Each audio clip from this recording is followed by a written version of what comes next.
The Mumbai High Court has several cases to their credit in the recent past. They have talked of several cases where the Mumbai High Court has specifically held provisional attachment of bank account can be legal and valid only if there is a proper exercise of the powers by the commissioner. And where the powers are not delegated properly, it's the commissioner and commissioner alone who can exercise such power. If, of course, the state government has delegated the powers of the commissioner to other people, then yes. But otherwise, if the statute vests a power with a particular person, it should be done only by that particular person and nobody else. That is a very important principle that the Mumbai High Court has laid in several cases. One such case is Praful Nanji Satra versus State of Maharashtra, which also comes in 2021 TIOL. An important decision which you can, of course, you have the Radhakrishnan's case, which I already quoted to you. But this is another important case which can also be quoted.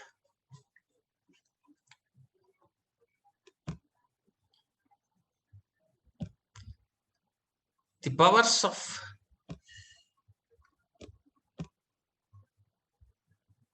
what about the power to deny you credit under the earlier VAT regimes? See, you had a funny system in the VAT regimes where tax would be collected at source, deducted and collected at source, and you had an accumulated credit. What do you do with this credit?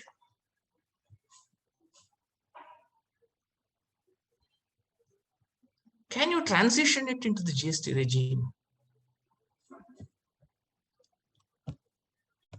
Madras, especially in Tamil Nadu, you had this problem. And the Madras High Court said once the amount is remitted into the government's treasury by as way of TDS, it gets auto-populated in the contractor's return, and therefore it assumes a character of an anticipated tax liability.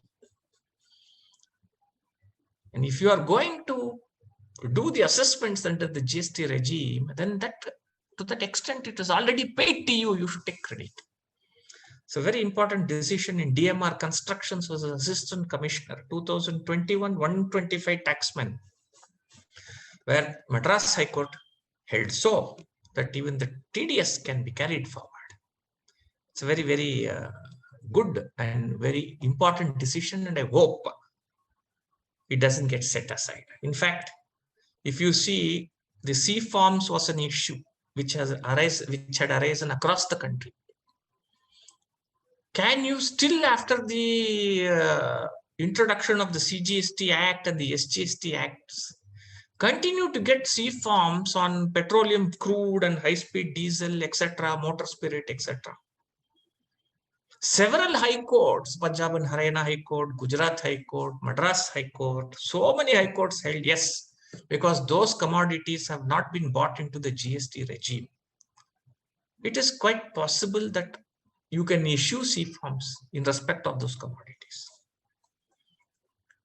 All these matters went up to the Supreme Court, and the Supreme Court very clearly held that because of so many high courts taking a uniform view that the Form C can be used, the special leave petition was dismissed with reasons, saying the reasoning of the high courts, the Supreme Court concurs with.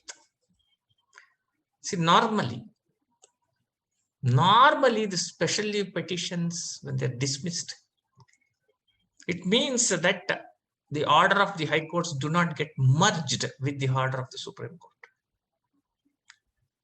But this peculiar decision which I saw of the Supreme Court is very detailed. In fact, I would, even though that is a normal principle, I would go to say that the fairly detailed decision, 2-3 pages of the Supreme Court passing, that on merits, dismissal on merits, may well attract the doctrine of merger, though In Kuni Ahmed's case, they said it will not attract the doctrine of merger. But it appears that the Supreme Court has put a stamp of approval on all these 8 or 9 High Court decisions that say that Form Cs can continue to be issued under the under this regime, because GST has not introduced tax on petroleum products. Now, in the context of the earlier regime that we saw, renting of immovable properties, services by municipalities, will it be brought to tax? Can you say that a municipality is liable to tax?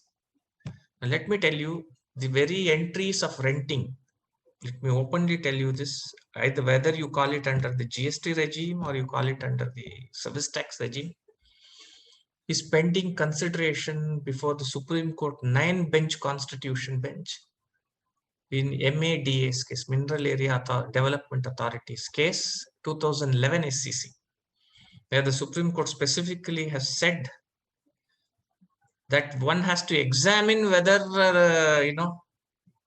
this will fall under the state list. So your renting of immovable property on which the government is happily collecting taxes will be examined by the Supreme Court in a 9-bench decision, MADA's case. When it comes to a municipality, what do you call? Normally it's under reverse charge. And if it is under reverse charge, then the person who has to bear the tax will be the person who actually pays the rent. We have had a spate of notices being issued to advocates, which by the GST department, saying that your 26As does not tally with anything in the records of the department because you're not filing service tax returns. Even if you were to tell them that you fall under the reverse charge mechanism and therefore the tax has been already collected from your clients, the department writes back to you saying, please produce the records of the clients to show that they have paid taxes. That is not my business. So if you get such notices, please examine these notices carefully whether they are under reverse charge mechanism. If your clients are on reverse charge mechanism, you have nothing else to prove. You have to simply say that if you are not convinced with my reply, you please go to the client and find out. Because 26As gives a client-wise listing, simple as that. And even after that, if the department issues you a show cause notice, please go ahead and file a writ petition against such notices. In fact, the Orissa High Court has passed strictures against the department for issuing notices to advocates who are on reverse charge basis. This, please understand, this is not just, this was a case where the advocates were involved. But then it will apply equally to all those who are under the reverse charge mechanism. If you are under the reverse charge mechanism, to issue, notices to you itself is wrong because you may not have been registered at all. So the question of, proceeding against you does not arise. No, one of the important things that comes to our mind is, what happens if an asset is purchased by somebody and then you go into liquidation? Let us assume company X sells a few machinery on which, which they manufacture products to company Y. After which, let us say company X is wound up. Now, the excise department wanted to follow this because excise dues were there. They wanted to follow it into the hands of the person who had purchased this machinery, purchased the property, especially landed property, from the person who had sold. So company X has arrears, company X goes into liquidation, department is not able to proceed against company X because they have huge dues to be paid. So they go to company Y, which has purchased the land or the machinery, and say, you are the successor in business, you have to pay. No, there's a very important decision of the Mumbai High Court. Ranwal Constructions versus UOI, 2021 TI Oil, 961. What does the Mumbai High Court say? They say liability of the successor, liability of the predecessor will follow to the successor if the business is sold in whole or part. Please keep this in mind. If there's a transfer of business, yes, in whole or part. If there are transfer of individual assets, no. Similar provisions you have in section 85 of the CGST Act. There is a distinction between transfer of assets and transfer of business. If you're transferring the business in part, then section 85 will apply. Let us say I'm going to close down my business or I'm transferring it to two entities. Partly some lands and some property to X, some land and some property to Y. Because I am transferring my business, 85 will come. Then the successor will also be held liable. But if I don't do that, if I sell some land to X, some machinery to Y, some other stocks, let us say to Z, I do this and then close my business. The successor, there is no successor in this. You cannot follow him under section 85 and recover the tax. So whenever you get recovery notices on these accounts, please refer to carefully to the decision in Ranwal Constructions versus UOI, because it may give you the solution as to whether the business has been purchased as a whole or only individual assets have been purchased. There's a decision of the Karnataka High Court in NMDC versus the Authority for Advance Rulings, which we should keep in mind. I had told you about the condonation of delay and the rejection of the condonation of delay some time back. The Karnataka High Court applied those decisions to the assessees who preferred an appeal to the Appellate Authority for Advance Ruling beyond the period of 30 plus 30 days. What the Karnataka High Court said was, you should have preferred the appeal within the statutory period of 30 days with a condonation which also cannot exceed more than 30 days.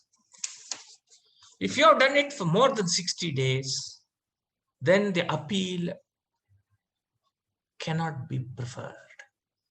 This is a very important decision which you should keep in mind because it has tremendous effect. What is the effect of this decision? The decision effect is that you are stuck with the AR.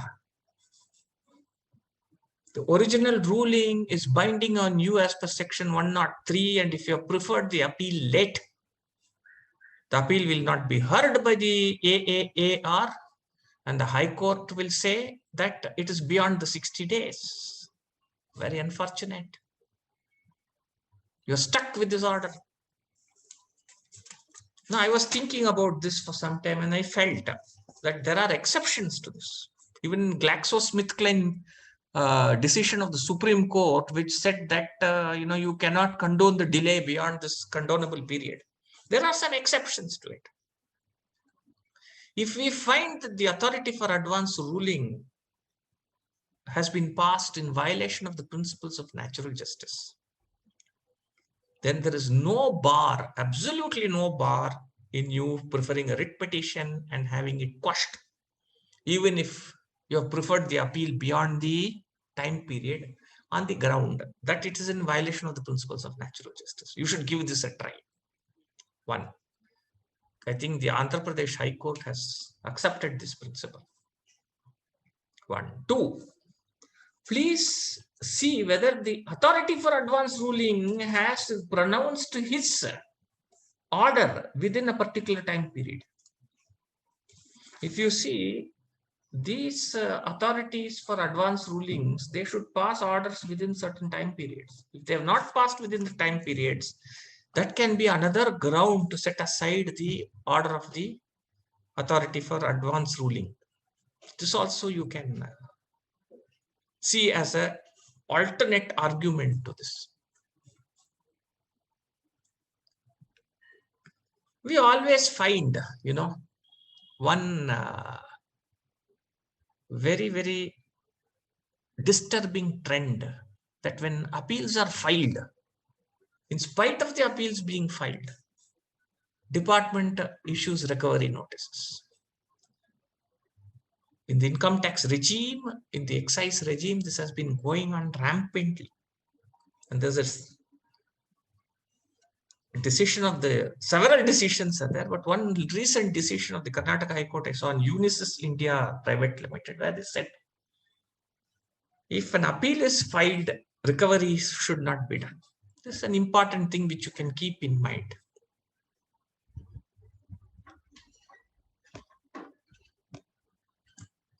Then we come to the decision of the Supreme Court in Calcutta Clubs case, whether it will still continue to apply.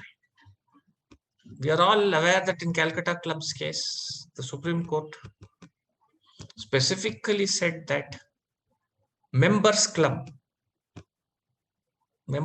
means clubs which are run for mutual benefit associations, cannot be brought to tax under the sales tax regime, cannot be brought to tax under the service tax regime, even though constitutional amendments are there for the sales tax, on the ground that there are no two persons, there is only one person, and he is an agent for the principal.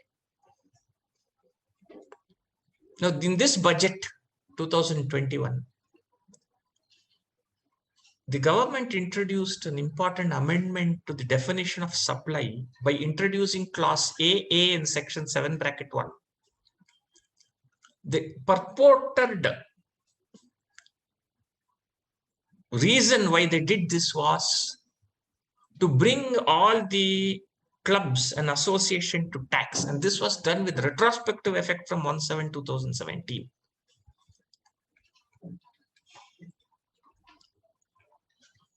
I don't have enough time or much time to go into all the details, but I will succinctly tell you what we think is the position. Point number one is that this amendment has been very badly drafted. They have not understood the Calcutta Clubs case at all. The Calcutta Clubs case was not just on mutuality, it was also on a very important point that an agent and principal, if they don't have interstate transactions, they cannot be brought to tax. Mutuality, they have clubbed by saying that the association and the persons who constitute it are two different persons. They're deemed to be separate persons. That is what the statute in GST says. And they say the supply of activities or transactions inter se shall be deemed to take place from one person to another. This is where they've made an error. Let us assume that flat association, there is a security agency which provides services. The services of security is not provided to the association, and the association does not provide security in turn to the individual members. The association only pays for this. The services are done directly by the security agencies to the individual owners, because it's the individual owners who own the property. Therefore, there is no question of supply to association, then supply to the members. So this inter se supply doesn't happen actually in most of the members' clubs. There is just a procurement of goods, procurement of services, and payment. That's all the association does. Therefore, this aspect where one acts as the principal and agent has not been plugged off by this decision, by these amendments that have been made by this Finance Act 2021 to 71AA. Therefore, even after the amendments, which have been badly drafted, I would feel that the Calcutta Clubs case will continue to apply to members clubs, and the members clubs will be out of the GST regime even after such amendments.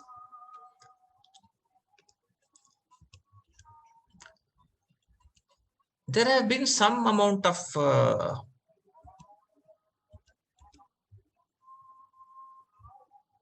what they call difference of opinion among the courts, whether you can arrest before assessment or you can arrest after assessment. If you look at the decisions of the Andhra Pradesh High Court, said yes, you can arrest before assessment. The Madras High Court in Jayachandra Nalai's case said, no, you cannot arrest before assessment. Assessment has to be done. Then only arrest can be made. Of course, this went to the Supreme Court. It's still pending consideration, but what the Andhra Pradesh High Court, the Supreme Court dismissed the SLP against that decision of the Andhra Pradesh High Court and said, you will keep in mind this. Unfortunate. In my opinion, the decision of the Andhra Pradesh High Court does not become a decision of the Supreme Court when the SLP is dismissed without, especially when there are no reasons.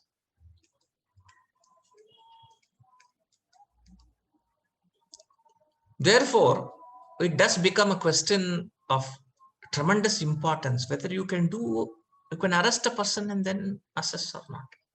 Let me tell you that I believe that this kind of harassment should not be done to business people, especially those who are in business for a fair amount of time and have been paying taxes. Make my trip judgment, which was there in the service tax regime and which was approved by the Supreme Court, would say that you should do an assessment. You should take proceedings under 73 and 74 before you go ahead and do any arrest. And that, I think, should be the law of the land. In my humble view, the law of the land should be that you should do the assessments and then only arrest. And the second thing is, if you look at the period that is given for imprisonment, the maximum period in GST law is 5 years. Much less than what is given for dowry crimes, which is 7 years. Murder, which is sometimes even for life, or even death by hanging. 41A Code of Criminal Procedure very clearly says that you should arrest only if you feel that the person is not cooperating, or there are reasons to believe that you will not get him. Just because one or two people fled the country, it doesn't mean that you should arrest all. Yes, you should take precautions, no doubt. Take his passport if you want, if you see that he is going to run away from the country, nothing wrong. But I feel that the arrest provisions should not be used indiscriminately against all the assessees without keeping track of what kind of an assessee he is. If he has been in the business for the last few years, he is a resident, let us say, of Guwahati for the last, say, 15-20 years. He has been doing business in Guwahati for the last 15-20 years. He has his landed property in Guwahati. In my view, no sessions court will actually ask him for an arrest, because they will say this man is doing his business, he's paying his taxes, he's a resident here, he has property here, his family is here. He will cooperate with you. Why do you want to arrest him? This should be the law of the land. We should not use arrest as a means to get recovery of tax. And that is what is happening now. Because you're short of revenues, you should not use that as an avenue to arrest the person or threaten arrest so that he will pay money. You do that if there is a heinous crime. But if there is no heinous crime, why do you do it? This is another aspect which should be kept in mind. There are several decisions. In fact, Karnataka High Court has taken a rather liberal view and said that since it is only 5 years, you should look at alternates to arrest. Punjab and Haryana High Court, in fact, in Maggu's case, specifically held chartered accountants and lawyers, they should not be arrested because they are not abetting. You have to prove that they are part. Please understand. I've heard this in some of the seminars somewhere. Abetting crimes. See, filing returns for your assessee is not abetting. Let us say an assessee comes and tells you, files the return, you please file the returns, pay the taxes, whatever it is, and you do return preparation and assist him in all that. Take a retainer. That is not abetting. That you are simply doing what is required by the law. Abetting means you're part of the transaction.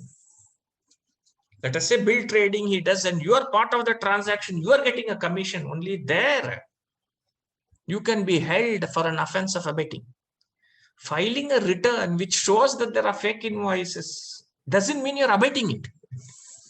The department has to prove that you're part of this transaction, that you are involved in this. If so, if you're involved in this, if so, then yes, absolutely. Absolutely. You can be held liable for an offense, for abetting. Otherwise, I feel, merely by preparing returns or filing returns, you are not a person who abets. This aspect of the law should also be kept in mind by the officers as well as the chartered accountants. The other aspect of law which I will just touch upon is relevancy of statements, which was described by my friend Mr. Shailesh beautifully.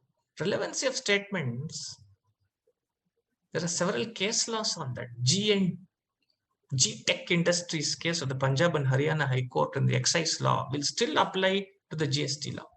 Please understand, if you go to the department, you have given a statement. The statement has certain confessions, so as to say. I have seen several chartered accountants taking the doomsday philosophy and saying, oh, that's the end of you. You have accepted everything. What is this? No. The statement is relevant means it can be used against you, but you can disprove that statement. Please understand. Just because there is a statement of some ex party or third party which says that you are involved in this transaction doesn't mean you are involved. Even if you have given a statement saying I was involved in it, you can retract from the statement, or you can even contest that statement and cross-examine the officer who took the statement on the ground that it was taken under duress. And therefore, Section 24 of the Evidence Act will apply. So when your client comes to you with statements made either against him by third parties or himself, you should examine these statements carefully. Find out the truth. And if there is no truth in those statements, you must immediately issue retraction. Now, what happens is sometimes the retraction happens after a considerable period of time. But please understand, in our country, the statements are not given to you across the table. The statements are sent along with the show cause notice. So you can retract it only after you get the show cause notice. So if the show cause notice comes after 6 months or 9 months, it doesn't mean it's a belated retraction. It is very much in time because you don't know what statements were given by you. Now, these are some of the decisions and legal maxims and thoughts which I thought I will share with you. We are already 8 o'clock now. So if there are, I know that there's a question and answer session also to be taken. So I will give it back to Mr. Anjani Kumar and thank the Guwahati branch. Now for the question and answers. Thank you, sir.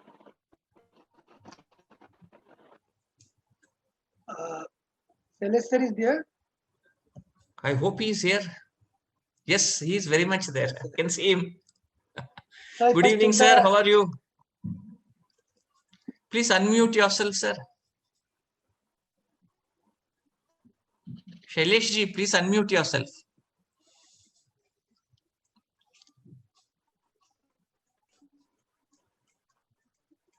I think somebody has to unmute Mr. Shailesh ji. The organizers, probably.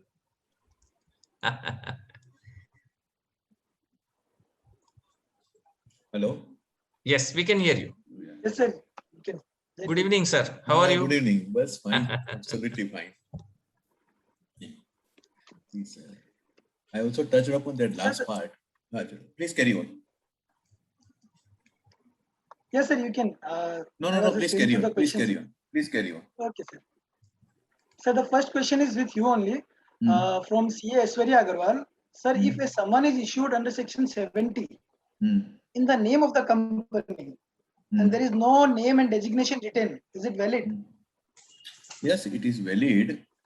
As I said, the taxpayer is the company, or it may be other than taxpayer if he is inquiring whose presence he considers necessary. But as I explained, in such cases, the authorized signatory of the company can present or respond, or you can even ask for that this is only in the name of the company. Then whom would you like to be presented? Because the company may have different sections or the department headed by different people.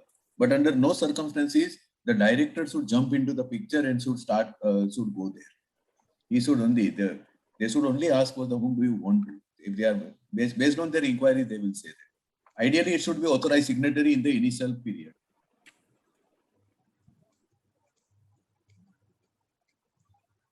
But sir, if someone is issued in the name of the company who is not a human, who cannot go. No, it has nothing to do with that artificial legal entity. It is an artificial legal entity. Company is undertaking the business. Company is getting the registration. Company is earning the revenue. Company is paying the revenue. In the eyes of law, it is a taxpayer. So merely because the summons is issued in the name of the company, but not individual. Yes, it may be hyper technical to say that only individual can present himself before the officer and not the company. So that's why we say the summons does not become illegal because of that. It is maybe improper at worst, but that is something you can always deal with. So one should not get into such hyper technical issues. Okay, sir, the next question is from CM Manoj Nahata ji. Sir, is there any legal backing for DIN? I mean, there is no provision in the law as such. As I clarified that, DIN is by 5/11/2019 circular, and then followed by further amplified by board by the 23rd December 2019 circular. And this circular is issued under section 168 subsection 1 by the board. And board has clearly mandated that any communication as specified in the board circular not carrying the DIN will become invalid. Now we should presume that the board knows his business and board knows his law. So it does not lie in the mouth of the officer, any officer at the field level, to say that my board does not know the law. There is no provision in the law for the mention of the DIN in the summons or any such communication. It will not become invalid. The same thing as I was explaining had happened in the context of the pre-notice consultation under the erstwhile excise and service tax. Unlike section rule 142 subsection, sub-rule 1A, which is a DRC 01A, there was no pre-notice consultation was never a part of the statute. It was only by way of a 2015 circular, and then further, amplified by the endorsed under the master circular by the board. And even then also, Delhi High Court in Amadeus case held it to be the binding on the department. So the same ratio of the principle, and this is a common principle being applied in the case of board instruction. Board instructions are binding on the department at all levels, and no officer, no departmental authority can be heard to argue against the board circular if it is in the favor of the department. If it is prejudicial to the interest of the department, SSE can always challenge it. So the next question is also related to the DIN. DIN can be used for 2 or more notice communication. This is here by Mr. Pankaj Agarwal. Yeah, so you how see. to check the validity of DIN? No, it's not the question of DIN. If there are two independent communication carrying the DIN, which I think technically it should not happen. There can't be common DIN for the two separate communication. So therefore, and one can see it on, one can object to it after checking it on the system. I think the system portal allows the verification of the DIN also. The point is that any such non-mention of the DIN or improper mention of the DIN or common DIN on the two communication, independent communication, one should not be afraid of putting it on record. One should challenge it. One should challenge it. As I said, if the DIN is not there, one can say that this is the board mandate and this communication is invalid.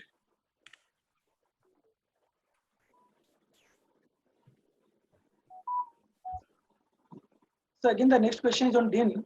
SGST officers is also bound by the board circular. But DIN is really MSGST. Yeah, DIN is really creating the DIN. Yeah. So MSGST officers are not stating DIN on their communication or notices. You see, I know that the state government have not prescribed this mention of the DIN so far. Not a single state government.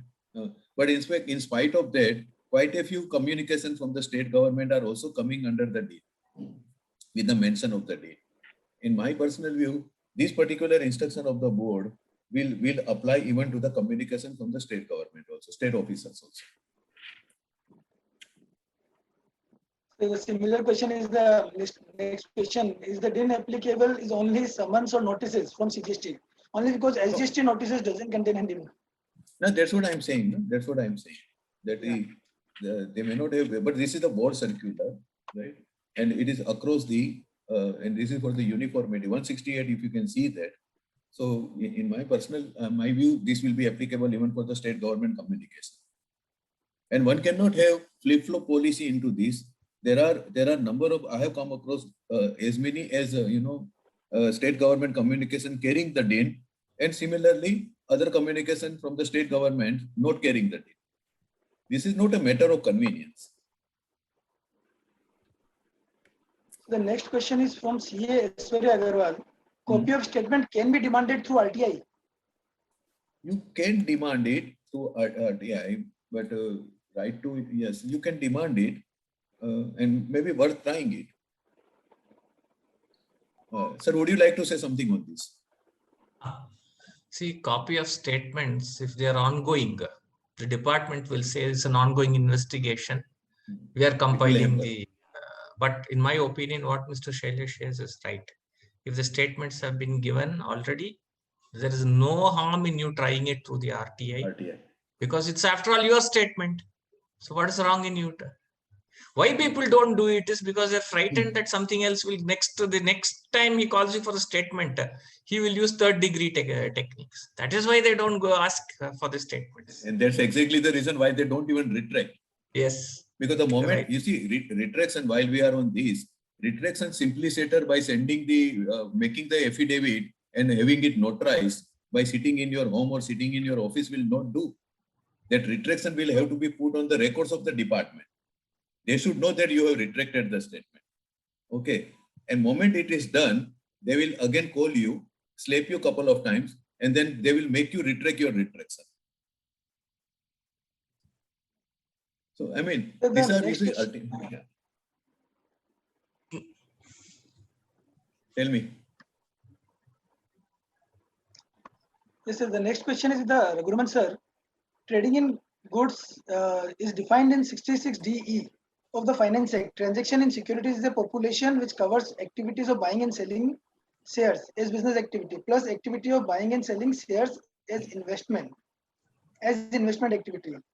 When legislature has chosen to use the word trading in goods as against transaction in securities, as used in section 17(3) of the CGST Act. Your views, please. Your views for what? Yes, reversal of credit, is it? I have had some, actually it's not the subject matter of this session, but I'll still answer it. I've always felt that 17.3 is only a valuation mechanism to effectuate 17.2. 17.2 says that if it is, you should take credit only to the extent of the supplies being taxable and to the extent of zero rated supplies. Sir, Now, unless it is a supply, in my view, unless it's a supply, you cannot attract 17.2 at all. Transactions in securities are completely taken out of supply of goods or services. So, if they don't come under 17.2, can you put them under 17.3 only for the valuation mechanism is the question. My answer is that it is no, you can't do that. And therefore, I think that that valuation mechanism will fail under 17.3. That is my simple reply to this. Irrespective of whether it is investment in securities or the trading in securities. Yes, whether you're trading, or investment, whatever it is. Sir, my question was with regard to the reversal being done under the service tax regime for investment in securities, when the word used are trading in securities or trading in goods. Absolutely. The same logic will apply to Rule 6 also. I don't see why you cannot use the same logic in Rule 6. Okay. Thank you. The next question from Ragini Goelji. A few clubs have registered in GST and have been collecting and paying GST. Should they dare to stop and fighting it out?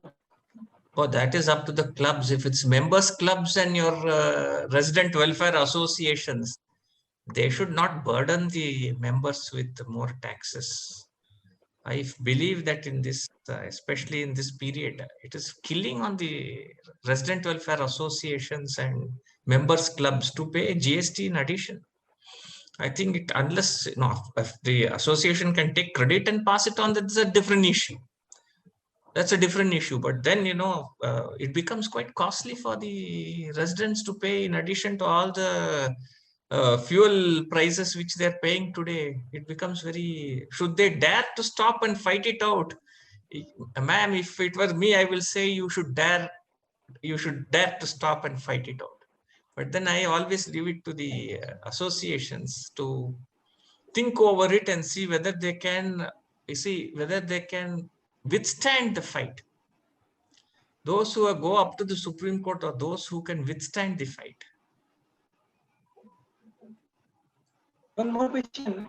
Will acceptance of payment of tax in fake invoice case for peace of mind by submitting that as our supplier has not paid, we are paying, but we do not accept that we have not purchased. Will there be any side effect? Which one, sir? I didn't get it.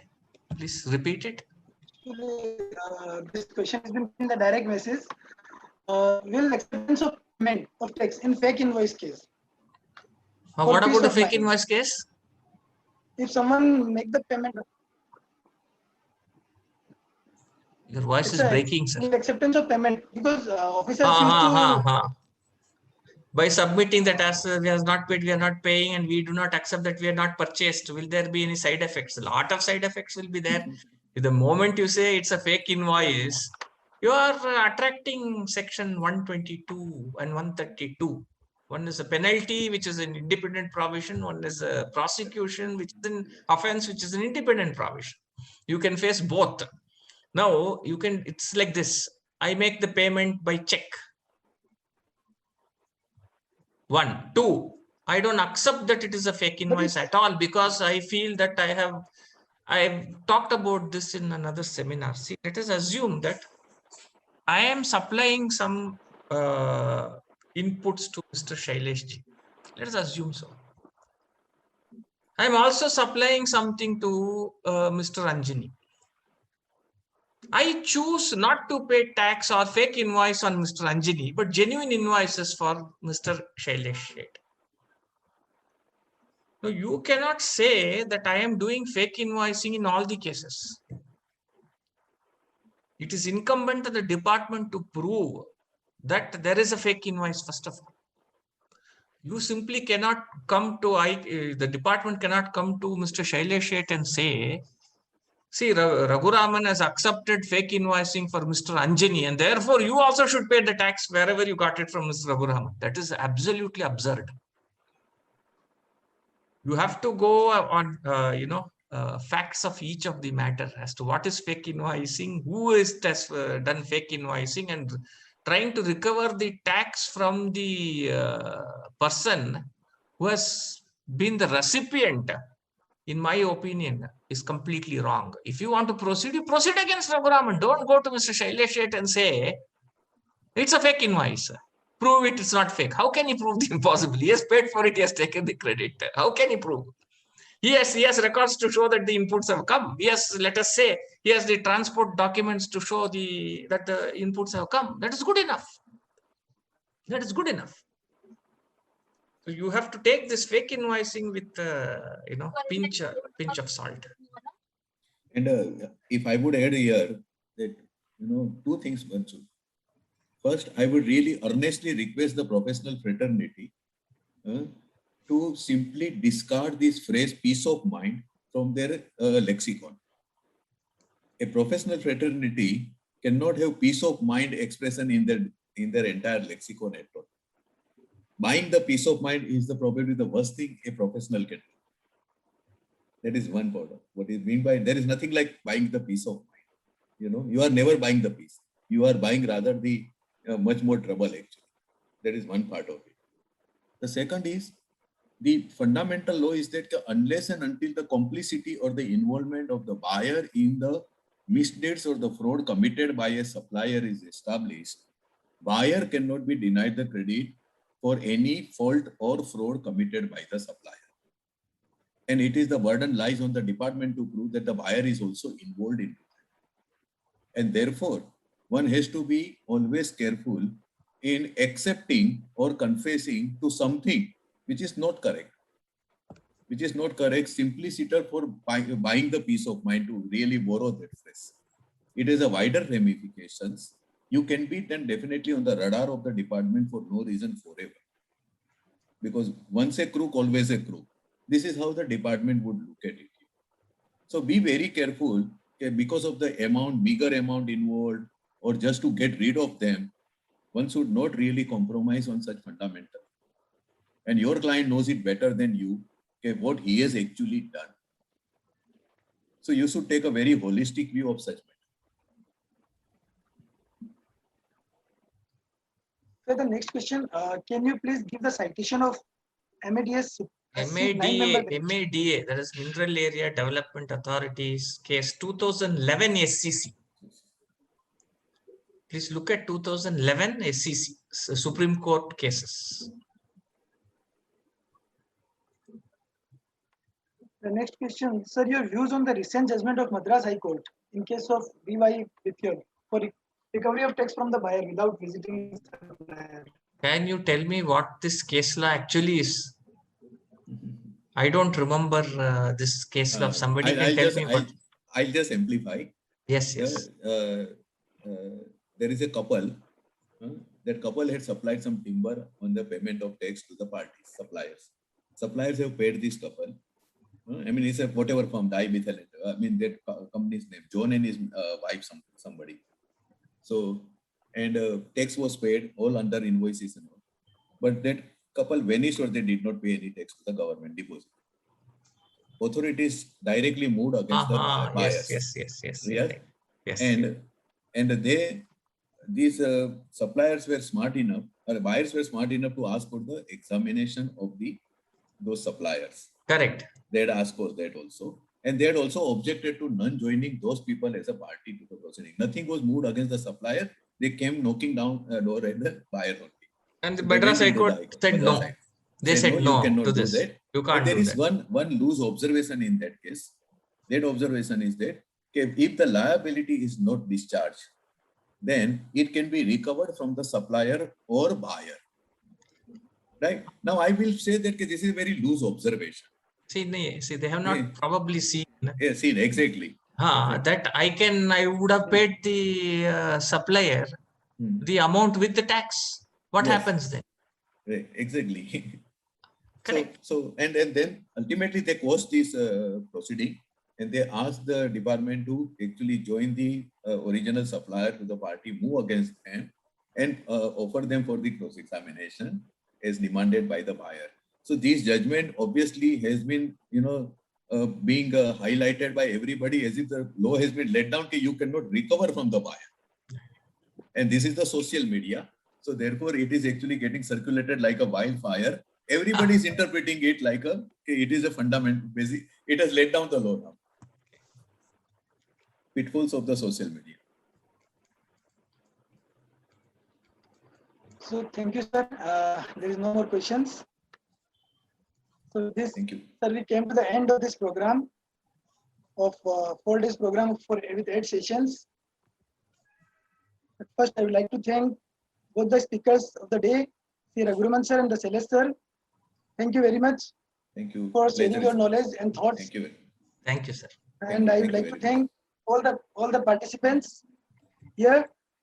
And a special thanks goes to the both the coordinator, who CA Manoj Nahataji and CA Ragini Goyalji, who are the brain behind this entire program, who has conceptualized the entire program. Thank you very much. Ragini ma'am, if you want to add anything, please. I think I can only thank my learned speakers for sparing their valuable time. And sir, let me inform you that I have been receiving personal compliments from various participants today, especially for Raghuraman sir's session, that it is very, very interesting and unique, and they have enjoyed it thoroughly. So thank you to both of you, sir, for enlightening us today. Personally, I benefited from Mr. Shailesh's session, what I heard in the last 15-20 minutes. I was very happy. Sir, we need a lot more, because he had a long topic and he has dealt with in detail as usual. So we'll be seeing more of you both. We hope we'll get more of inputs from you on these lines whenever possible. Thank you so much, sir. Thank you very much. Thank you. Thanks a lot, man. Thanks. Manoj ji, if you want. Thank you, sir. It was really a wonderful session, and we had four days program, and total 8 sessions were there, and each and every session was wonderful. And this session, particularly last session, was really enjoying everybody, and we are getting messages privately in our chat box as well. Thank you, sir. Thank you to both the speakers. Thank you very much. Thanks a lot. Thank you very much, sir. Thank you.